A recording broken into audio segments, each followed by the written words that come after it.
C'est donc ici que les gens viennent pour vivre?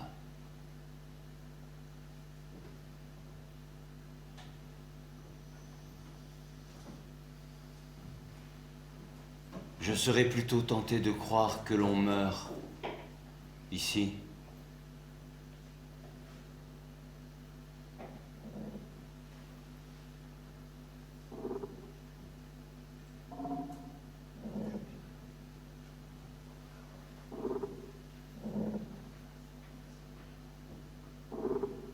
Presque tout le monde connaît le bruit que fait un petit objet rond, quelconque, en fer blanc. Mettons par exemple le couvercle d'une boîte lorsqu'il vous a échappé. Généralement, il n'arrive même pas avec beaucoup de bruit et au terme de sa course, il tombe brièvement. Puis il continue à rouler sur le bord et ne commence vraiment à causer un sentiment désagréable que lorsqu'arrivé presque au bout de son élan, il chavire de tous côtés, pris de vertige, avant d'entrer dans la position couchée.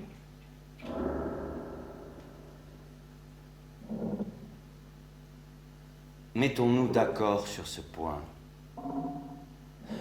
Le couvercle d'une boîte saine, dont le bord ne serait pas bosselé, un tel couvercle ne devrait pas avoir d'autre désir que de se trouver sur sa boîte. Cela serait la situation la plus lointaine qu'il serait capable d'imaginer et qui impliquerait une satisfaction insurpassable, le contentement de tous ses désirs. N'est-ce pas presque un idéal de reposer ainsi, également, patiemment et doucement coiffé sur un petit renflement et de sentir en soi la carne qui s'avance, élastique et non moins aiguë que n'est votre propre bord lorsque vous êtes détachés l'un de l'autre.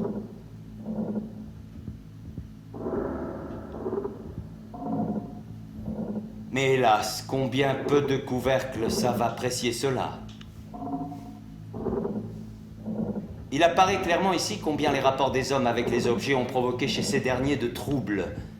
Car les hommes, lorsqu'il est permis en passant de les comparer à de tels couvercles, ne restent assis près de leurs occupations que contre leur gré et de méchante humeur. Soit que dans leur hâte, ils n'aient pas trouvé la bonne fonction, soit que dans la colère, on les ait posés de travers, soit parce que les rebords qui devraient s'appuyer les uns sur les autres sont déformés, chacun d'une autre manière.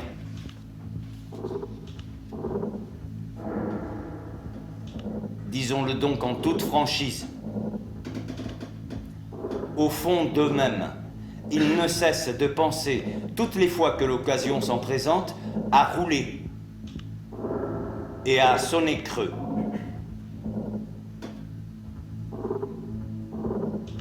D'où sans cela proviendraient les prétendues distractions et tout le bruit qu'ils font. Or, les objets assistent à ce spectacle depuis des siècles. Rien d'étonnant qu'ils soient corrompus, qu'ils perdent le goût de leur but naturel et simple, qu'ils veuillent profiter de l'existence comme on en profite autour d'eux. Ils essaient de se dérober à leurs emplois. Ils se font mécontents et négligents. Et l'on ne s'étonne pas du tout de les prendre en flagrant délit de fugue.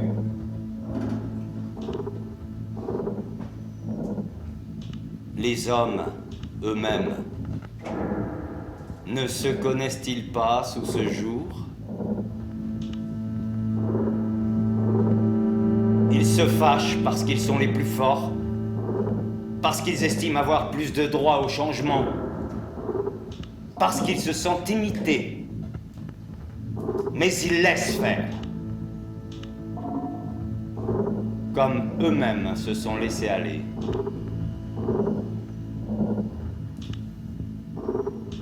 Aussi, lorsque quelqu'un rassemble ses forces, un solitaire par exemple, qui voudrait en toute rondeur, reposer sur soi, jour et nuit. Il provoque véritablement la contradiction, les railleries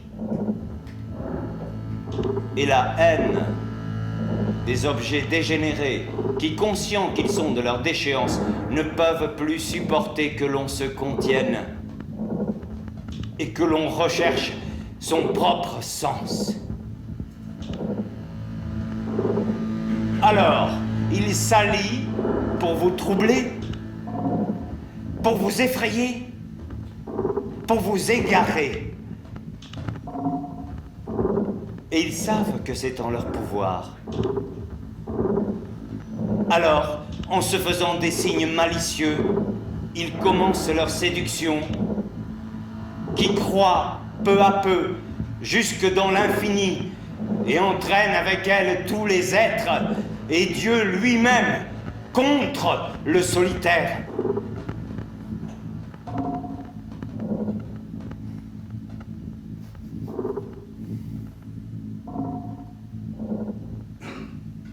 Qui peut-être en triomphera.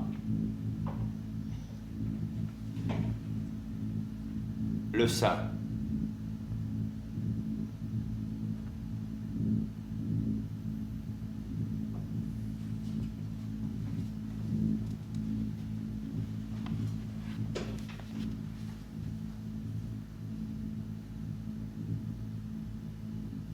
C'est ridicule. Je suis assis dans ma petite chambre, moi âgé de 28 ans, et qui ne suis connu de personne. Je suis assis ici, et je ne suis rien. Et cependant, ce néant se met à penser. Et par cette grise après-midi parisienne, il pense ceci. Est-il possible qu'on n'ait encore rien vu, reconnu et dit de vivant? Est-il possible qu'on ait eu des millénaires pour observer, réfléchir et écrire, et qu'on ait laissé passer ces millénaires comme une récréation pendant laquelle on mange sa tartine et une pomme? Oui, c'est possible. Est-il possible que malgré invention et progrès, malgré la culture, la religion et la connaissance de l'univers, l'on soit resté à la surface de la vie? Est-il possible que l'on ait même recouvert cette surface, qui après tout eût encore été quelque chose? Qu'on l'ait recouverte d'une étoffe indiciblement ennuyeuse, qui l'a fait ressembler à des meubles de salon pendant les vacances d'été? Oui, c'est possible. Est-il possible que toute l'histoire de l'univers ait été mal comprise? Est-il possible que l'image du passé soit fausse? Parce qu'on a toujours parlé de ces foules comme si l'on ne racontait jamais que des réunions d'hommes, au lieu de parler de celui autour de qui il s'assemblait, parce qu'il était étranger et mourant. Oui, c'est possible. Est-il possible que nous croyions devoir rattraper ce qui est arrivé avant que nous soyons nés? Est-il possible qu'il faille rappeler à tous, l'un après l'autre, qu'ils sont nés des anciens, qu'ils contiennent par conséquent ce passé, et qu'ils n'ont rien à apprendre d'autres hommes qui prétendent posséder une connaissance meilleure ou différente? Oui, c'est possible. Est-il possible que tous ces gens connaissent parfaitement un passé qui n'a jamais existé? Est-il possible que toutes les réalités ne soient rien pour eux? Que leur vie se déroule et ne soit attachée à rien? Comme une montre oubliée dans une chambre vide? Oui, c'est possible. Est-il possible que l'on ne sache rien de toutes les jeunes filles qui vivent, cependant? Est-il possible que l'on dise les femmes, les enfants, les garçons, et qu'on ne se doute pas que malgré toute sa culture, l'on ne se doute pas que ces mots depuis longtemps n'ont plus de pluriel, mais n'ont qu'infiniment de singulier? Oui, c'est possible. Est-il possible qu'il y ait des gens qui disent Dieu et pensent que ce soit là un être qui leur est commun? Oui, c'est possible. Mais si tout cela est possible, si tout cela n'a même qu'un semblant de possibilité, mais alors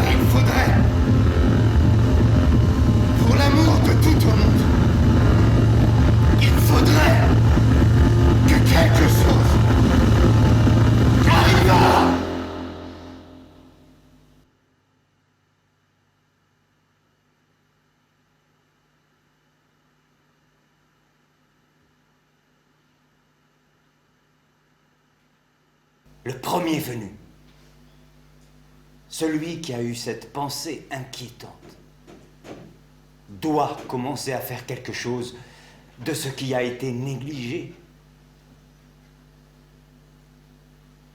Si quelconque soit-il, si peu désigné, puisqu'il n'y en a pas d'autre. Cet étranger, ce jeune homme insignifiant devra s'asseoir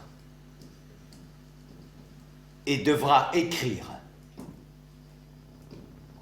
Écrire jour et nuit. Oui, il devra écrire. C'est ainsi que cela finira.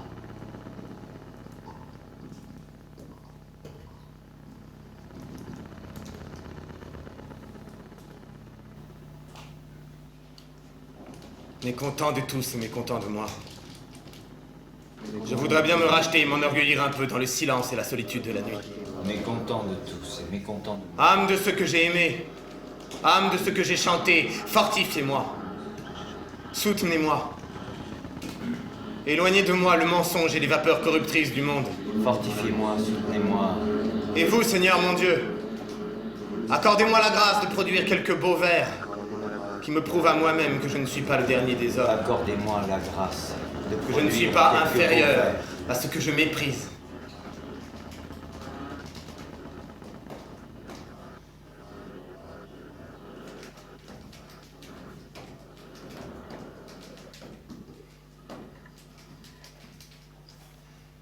J'ai pu un moment encore écrire et dire tout cela.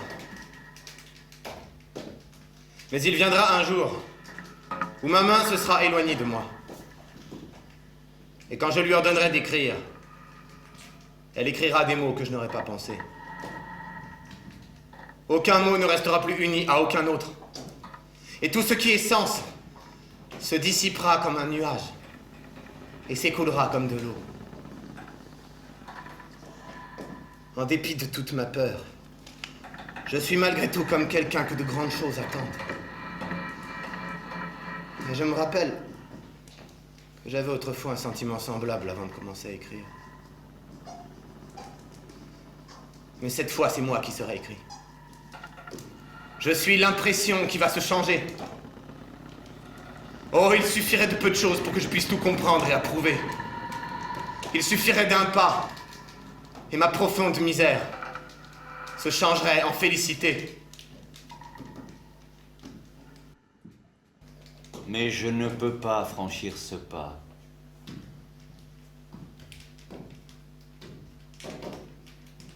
Je suis tombé et ne peux pas me relever parce que je suis brisé.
Je suis couché dans mon lit. Et mes journées que rien n'interrompt sont comme un cadran sans aiguille. De même qu'une chose, depuis longtemps perdue, se retrouve un matin à sa place, épargnée et en bon état, presque plus neuve qu'au moment où on l'avait perdue.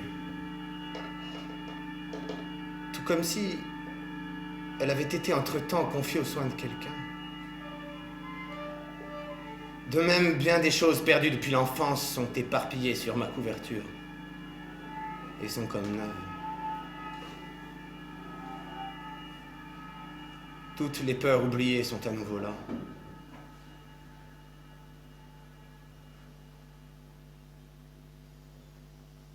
La peur qu'un petit fil de laine qui sort de l'ourlette de la couverture soit dur. Dur et piquant, comme une aiguille d'acier. La peur que ce petit bouton de ma chemise de nuit soit plus gros que ma tête. Gros et lourd. La peur que cette miette de pain qui vient de tomber de mon lit soit de verre et se brise en arrivant sur le sol. Et le souci pressant qu'en même temps tout se brise. Que toute chose soit à jamais brisée. La peur que le bord déchiré d'une lettre qu'on a ouverte soit quelque chose d'indiciblement précieux, pour laquelle aucun endroit dans la pièce n'offrait une sûreté suffisante.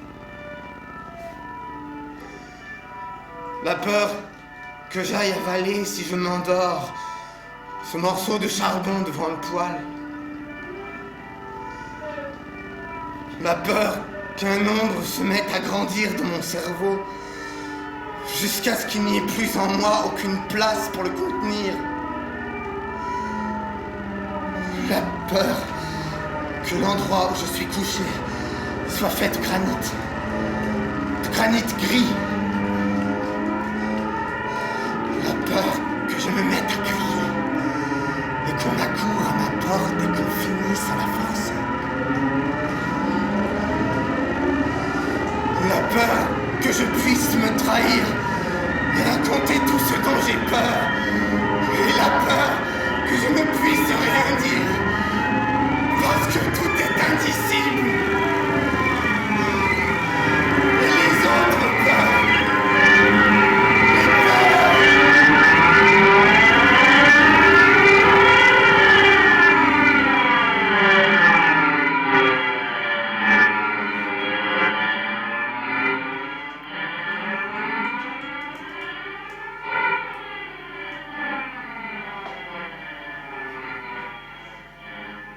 J'ai depuis beaucoup réfléchi sur la peur de la mort.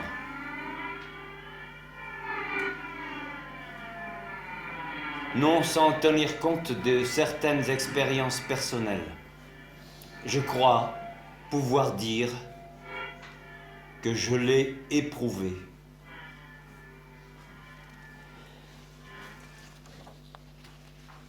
Elle m'a saisi en pleine ville, au milieu des gens, souvent tout à fait sans motif. Mais souvent aussi, les raisons s'accumulaient. Quand par exemple, quelqu'un qui était assis sur un banc passa tout à coup. Alors que tous les gens étaient debout autour de lui à le regarder. Mais lui était déjà au-delà de la peur. Et c'est moi qui ai eu peur à sa place. Ou bien encore à Naples, lorsque mourut cette jeune personne qui était assise dans le tramway en face de moi. On put croire tout d'abord à un évanouissement et nous avons continué à rouler encore un moment. Mais ensuite, Il ne fut plus douteux que nous devions nous arrêter et derrière nous les voitures stoppaient et formaient un embouteillage, comme s'il ne fallait plus jamais s'engager dans cette direction.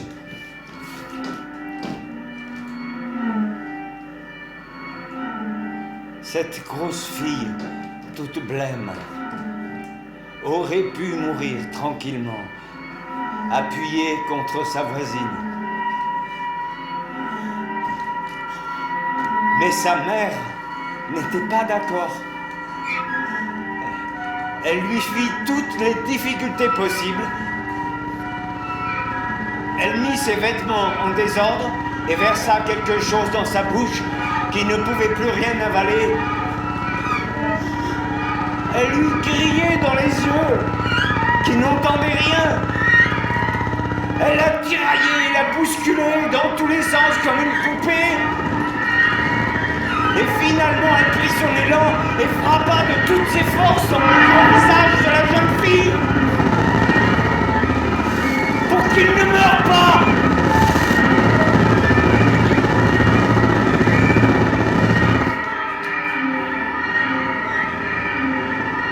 C'est à ce moment-là que j'ai eu peur.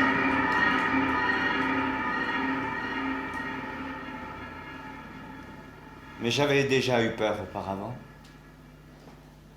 Par exemple, quand mon chien était mort. Celui-là même qui fit peser sur moi une accusation définitive. Il était très malade. J'étais resté toute la journée à côté de lui. Quand il se mit tout à coup à aboyer, d'un aboiement saccadé et bref, comme il avait coutume de faire quand un étranger entrait dans la pièce. Cet aboiement était une convention entre nous, passée pour ce cas-là, et je regardais involontairement du côté de la porte. Mais la chose était déjà à l'intérieur de lui.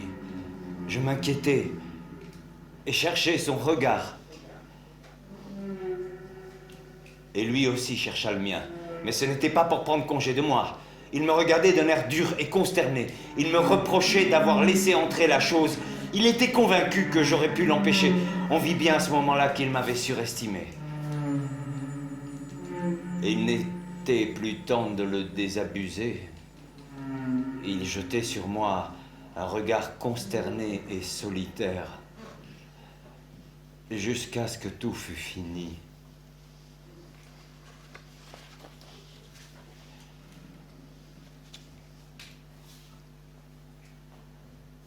Ou bien j'avais peur quand l'automne, après les premières nuits de gel,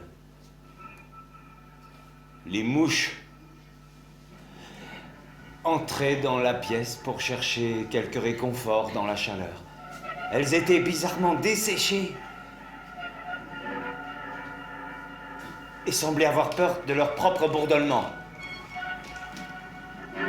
On voyait clairement qu'elles ne savaient plus bien ce qu'elles faisaient. Elles restaient là, des heures entières, à se laisser aller. Jusqu'au moment où elles se rappelaient qu'elles étaient encore en vie. Elles se jetaient alors n'importe où, à l'aveuglette, sans bien comprendre elles-mêmes ce qu'elles voulaient à cet endroit. Et on les entendait retomber un peu plus loin, ou de l'autre côté,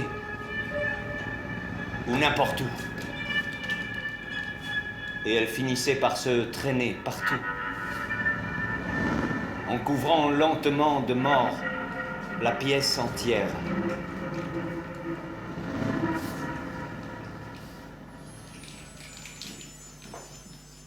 Mais même quand j'étais seul, je pouvais avoir peur. Pourquoi devrais-je faire comme s'il n'y avait pas eu ces nuits où j'étais assis dans mon lit aux prises avec la peur de la mort et où je me cramponnais à l'idée qu'être assis fait encore partie de la vie et que les morts ne s'asseyent pas.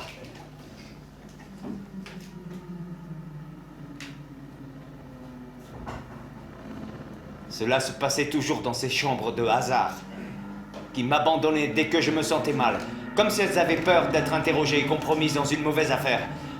Alors je restais là, assis,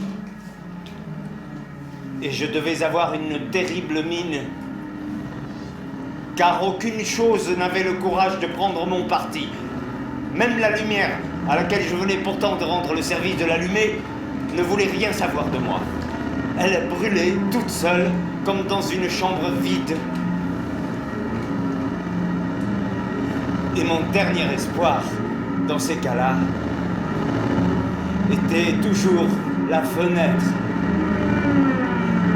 Je m'imaginais qu'il devait encore y avoir là-bas une chose qui m'appartenait. Même dans l'indigence de la mort,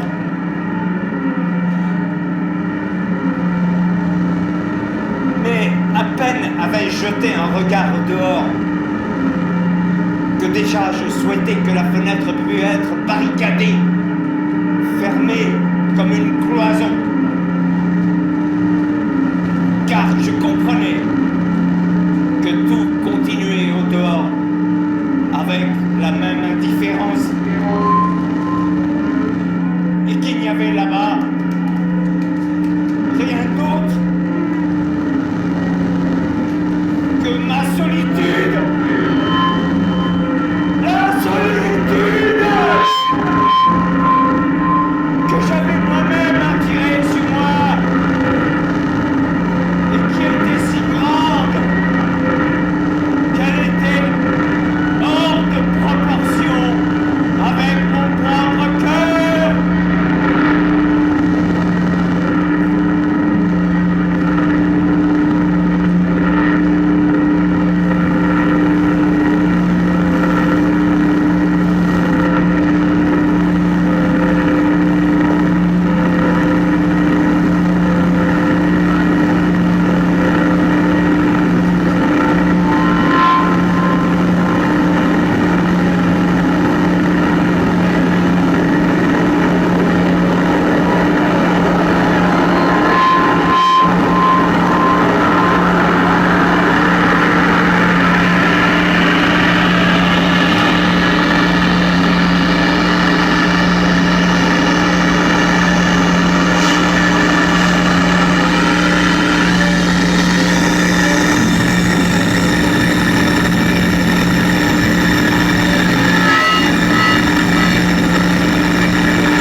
Quand on parle des solitaires,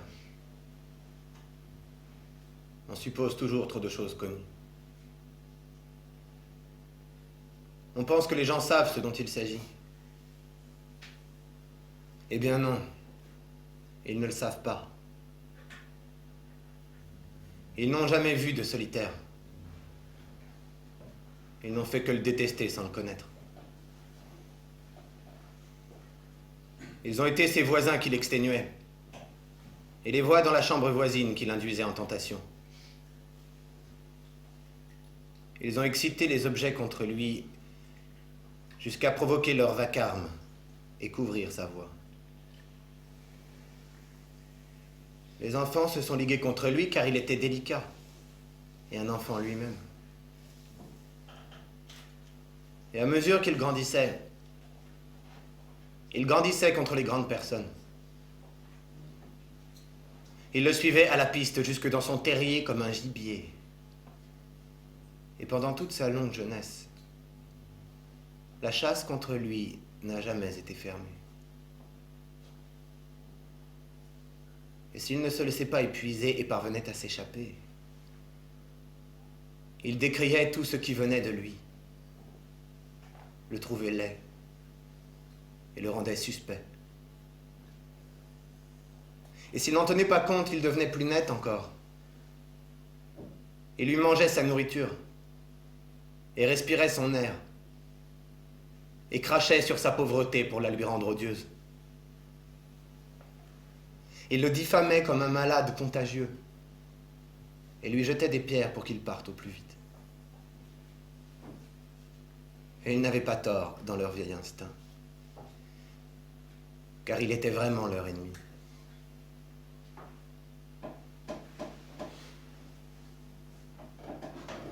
Mais ensuite, comme ils ne levaient toujours pas les yeux, ils se ravisèrent. Ils devinèrent qu'il ne faisait rien qu'agir dans son sens, qu'il le confirmait dans son isolement, et l'aidait à se séparer d'eux pour toujours.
Extérieurement, beaucoup de choses ont changé.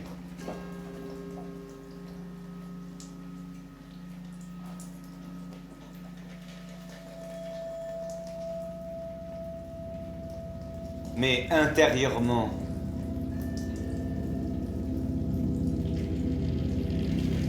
et devant toi, mon Dieu. À l'intérieur et devant toi qui nous regarde.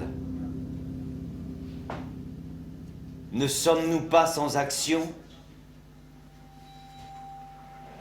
Nous découvrons bien que nous ne connaissons pas le rôle. Nous cherchons un miroir. Nous voudrions retirer le phare et faire tomber ce qu'il y a de faux en nous et être réellement.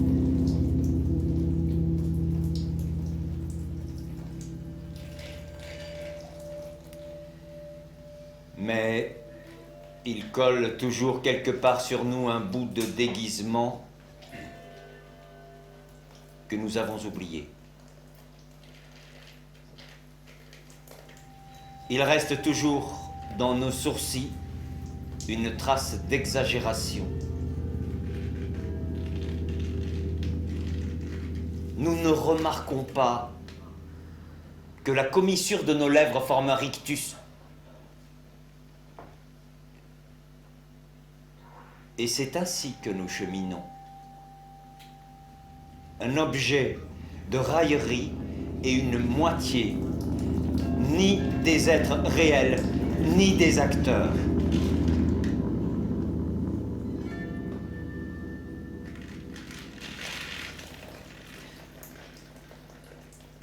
Mais à présent que tout devient différent, notre tour n'est-il pas venu de nous transformer ? Ne pourrions-nous essayer de nous développer un peu et de prendre peu à peu sur nous notre part d'effort dans l'amour ?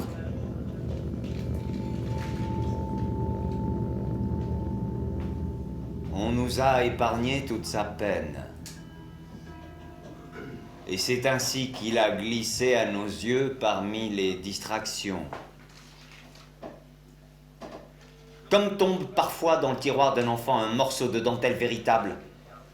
Et lui plaît, et cesse de lui plaire, et reste là, parmi des choses brisées et défaites, plus mauvais que tout.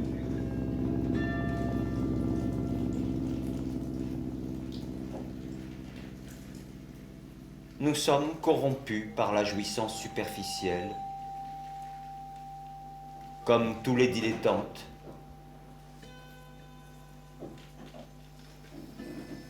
Et nous sommes censés posséder la maîtrise.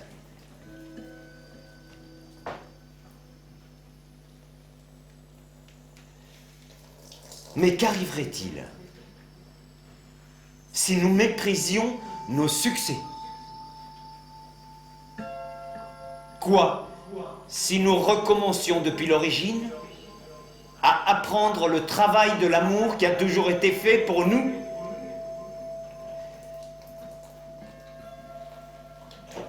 Quoi si nous allions et si nous étions des débutants, à présent que tant de choses se prennent à changer?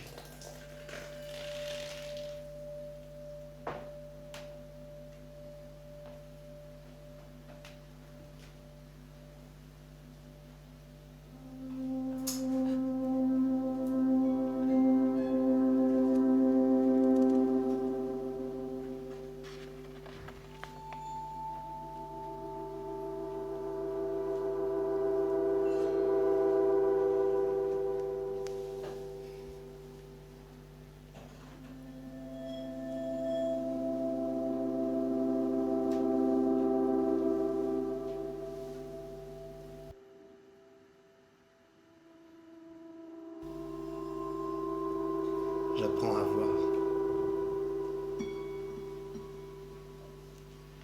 Je ne sais pas à quoi cela tient, mais tout pénètre profondément en moi.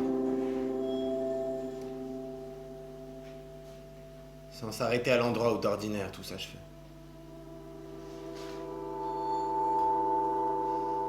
J'ai un intérieur que j'ignorais. Tout y entre désormais. Je ne sais pas ce qui se passe. L'ai-je dit? J'apprends à voir. Oui, je commence. Comment avais-je pu, par exemple, ne pas m'apercevoir du nombre de visages qui existent? Il y a une quantité de gens, mais il y a encore beaucoup plus de visages. car chacun en a plusieurs. Il y a des gens qui gardent un visage pendant des années. Naturellement, il s'use, se salit, se casse à l'endroit des rides. Il se détend comme des gants qu'on a portés en voyage. Ce sont des gens simples et économes. Ils n'en changent pas. Ils ne les font même pas nettoyer. Ce visage est encore assez bon, prétendent-ils. Et qui leur démontrera le contraire. On se demande évidemment, puisqu'ils ont plusieurs visages, ce qu'ils font des autres. Ils les mettent de côté, en réserve pour leurs enfants. Mais il arrive aussi que leurs chiens sortent avec. Et pourquoi pas d'ailleurs? Un visage envoie un autre. Il y a d'autres gens qui changent terriblement vite de visage. Ils les essaient l'un après l'autre et les usent. Ils ont d'abord l'impression qu'ils en ont pour toujours, mais ils ont à peine 40 ans qu'ils n'en ont plus. Cela comporte sa part de tragédie. Ils ne sont pas habitués à ménager leur visage.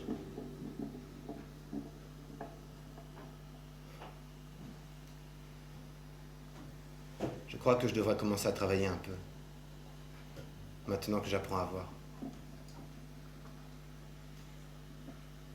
J'ai 28 ans. Et il ne laissait encore à peu près rien passer.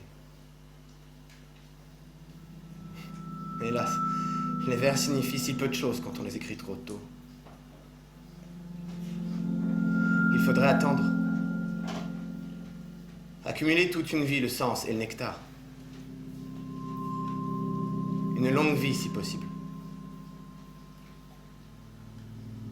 Et seulement alors, tout à la fin, pourrait-on écrire 10 lignes qui soient bonnes. Car les vers ne sont pas faits comme les gens le croient, avec des sentiments. Ceux-là, on ne les a que trop tôt.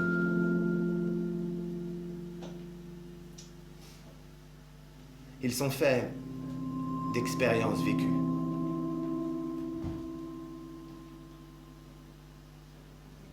Pour écrire un seul vers, il faut avoir vu beaucoup de villes.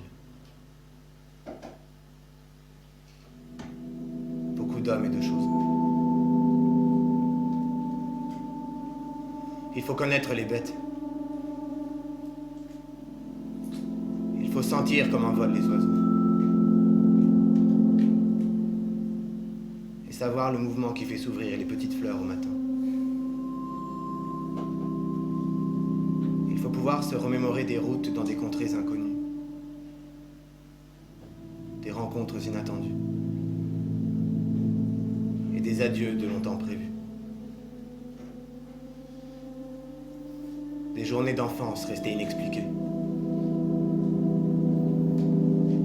Des parents qu'il a fallu blesser. Un jour qu'ils vous ménageaient un plaisir qu'on n'avait pas compris. Des maladies d'enfance qui commençaient étrangement par de profondes et graves métamorphoses.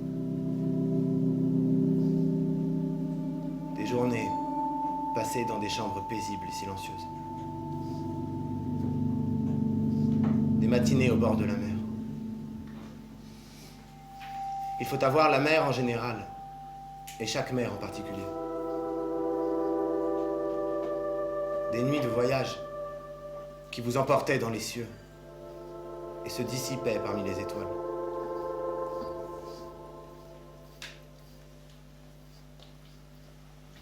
Et ce n'est pas encore assez que de pouvoir penser à tout cela. Il faut avoir le souvenir de nombreuses nuits d'amour, dont aucune ne ressemble à une autre. Il faut se rappeler les cris des femmes angésines et l'image des blanches et légères accouchées endormies qui se referment. Il faut avoir été aussi aux côtés des mourants. Il faut être resté au chevet d'un mort, dans une chambre à la fenêtre ouverte, aux rares bruits saccadés. Et il n'est pas encore suffisant d'avoir des souvenirs. Il faut pouvoir les oublier quand ils sont nombreux. Il faut avoir la grande patience d'attendre qu'ils reviennent. Car les souvenirs ne sont pas encore ce qu'il faut.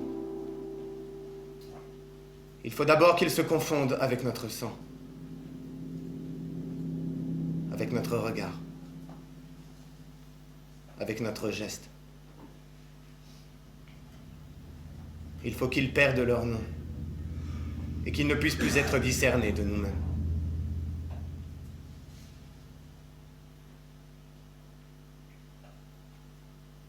Il peut alors se produire qu'au cours d'une heure très rare, le premier mot d'un vers surgisse au milieu d'eux et émane d'entre eux.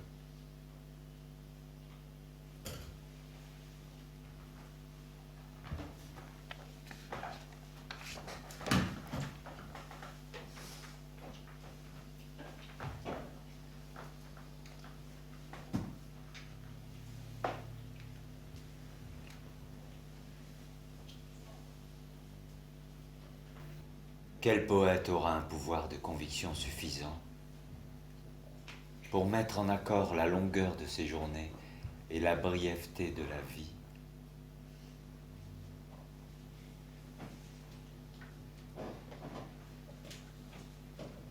Quel art aura assez d'ampleur pour évoquer à la fois sa mince silhouette sous les plis de son manteau et tout l'espace gigantesque de ses nuits?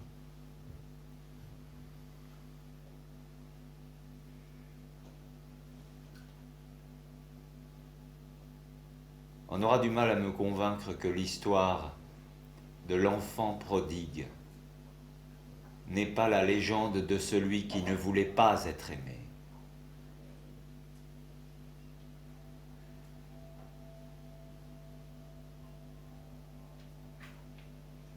Enfant, tous l'aimaient dans la maison. Il grandit sans penser à rien d'autre, et s'accoutuma à leur tendresse de leur cœur, puisqu'il était enfant. Mais lorsqu'il fut adolescent, il voulut déposer ses habitudes. Il n'aurait même pas pu le dire, mais quand il traînait tout le jour au dehors et ne voulait même pas avoir ses chiens avec lui, c'était parce que eux aussi l'aimaient. Parce qu'on trouvait dans leur regard de l'attention et de la sympathie, de l'attente et du souci. Parce qu'on ne pouvait rien faire devant eux sans les réjouir ou les blesser.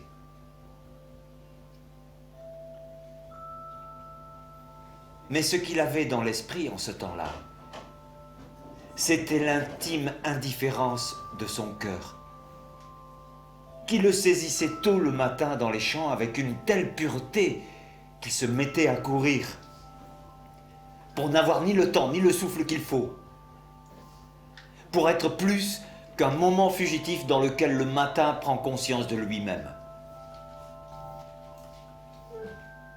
Le mystère de sa vie, qui n'avait encore jamais été vécu, s'étendait devant lui.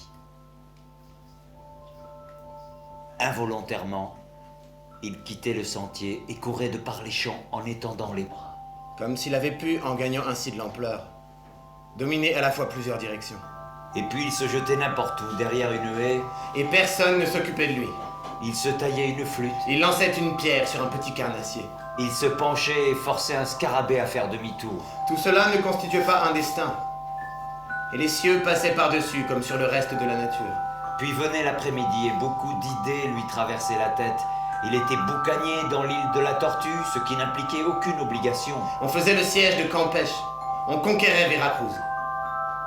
Il était possible d'être l'armée entière, ou le chef d'une troupe à cheval, ou un bateau sur la mer, selon l'humeur où l'on était. Mais si l'on vous prenait fantaisie de vous mettre à genoux, on était tout aussitôt Déodat de Gozon, et on avait abattu le dragon, et on apprenait dans l'ardeur du combat que cet héroïsme était signe d'orgueil et manque d'obéissance. Car on ne s'épargnait aucun détail dans ses affaires. Mais quelles que fussent les imaginations qui lui passaient par la tête, il restait toujours assez de temps pour ne plus rien être qu'un oiseau. Peu importe lequel. La seule chose était qu'ensuite, il fallait revenir.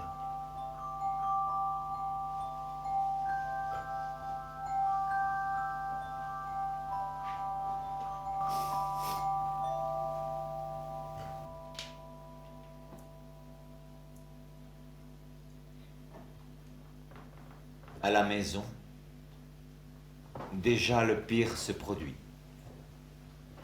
Ils le prennent par les mains, l'attirent jusqu'à la table, et tous, tant qu'ils sont, se groupent sous la lampe pleins de curiosité. Ils ont beau jeu. Il reste dans l'ombre et c'est sur lui seul que tombe avec la lumière la honte d'avoir un visage. Va-t-il rester et imiter dans le mensonge la vie d'à peu près qu'il lui attribue et se mettre à leur ressembler à eux tous avec tout son visage? Va-t-il se partager entre la délicate véracité de son vouloir et la grossière tromperie qui la corrompt à ses propres yeux? Va-t-il renoncer à devenir ce qui ne pourrait que nuire à tous ceux de sa famille qui n'ont pas le cœur assez solide? Non. Il va s'en aller. Par exemple, pendant qu'ils sont tous occupés à préparer la table d'anniversaire, avec tous ces cadeaux mal choisis qui devaient une fois de plus apaiser tous les différends. S'en aller. Pour toujours. C'est seulement beaucoup plus tard qu'il comprendra à quel point il projetait alors de ne jamais aimer. Pour ne mettre personne dans l'atroce situation d'être aimé. Il s'en rend compte bien des années plus tard, et comme d'autres projets, celui-là s'est révélé impossible. Car il a aimé. Il n'a cessé d'aimer dans sa solitude, chaque fois en prodiguant sa nature entière et en craignant indiciblement de porter atteinte à la liberté de l'autre.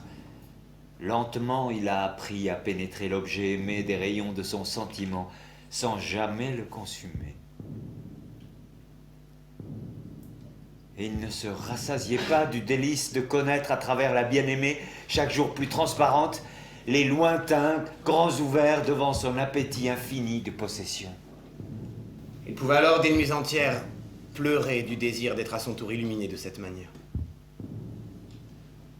Mais une bien-aimée consentante est encore loin d'être une amoureuse. Oh, quelle nuit désolante que celle où le torrent de ses dons lui revenait en morceaux épars, lourd de toute la fragilité du temps. Il avait perdu l'espoir de jamais rencontrer l'amoureuse qui saurait pénétrer en lui. Son être tout entier, auquel une longue solitude avait donné la prescience et la certitude, lui promettait que celui auquel il pensait maintenant saurait aimer d'un amour pénétrant et lumineux.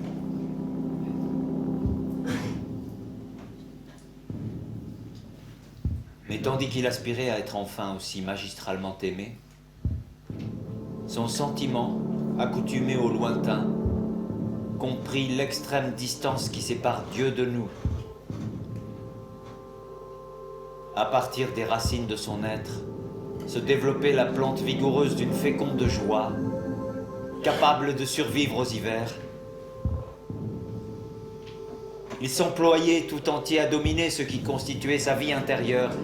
Il n'en voulait rien omettre, car il ne doutait pas que dans tout cela, son amour fût contenu et grandi. Sa maîtrise intérieure fut même telle qu'il décida de rattraper le principal de ce qu'auparavant il n'avait pas su accomplir, de ce qu'il avait laissé passer dans l'attente. Il pensait surtout à l'enfance. Plus il réfléchissait paisiblement, plus il lui paraissait qu'elle n'avait pas été accomplie. Tous les souvenirs qui provenaient d'elle étaient vagues comme du passé, mais cela semblait presque les qualifier pour l'avenir. C'est pour assumer à nouveau tout cela et cette fois elle assumait vraiment que celui qui était devenu un étranger revint au foyer.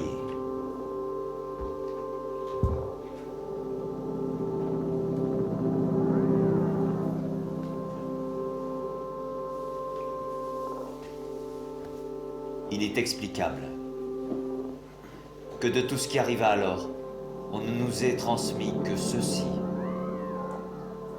Son geste. Le geste inouï que l'on n'avait jamais vu auparavant. Le geste de supplication avec lequel il se jeta à leurs pieds, les conjurant de ne pas l'aimer.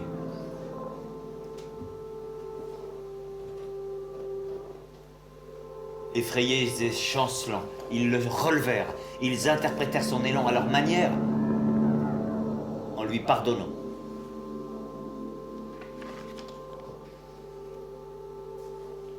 Il a dû se sentir singulièrement rassuré que tous, malgré l'évidence désespérée de son attitude, se soient mépris. Il put probablement rester, car de jour en jour, il reconnut davantage que l'amour dont ils étaient si vaniteux et auquel ils s'encourageaient en secret les uns les autres ne le concernait pas. Il avait presque envie de sourire lorsqu'ils s'efforçaient tous. Et il devenait clair combien peu il pouvait penser à lui.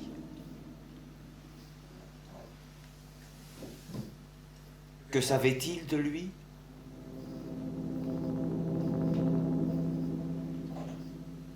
Il était maintenant si difficile à aimer. Et il sentait qu'un seul en serait capable.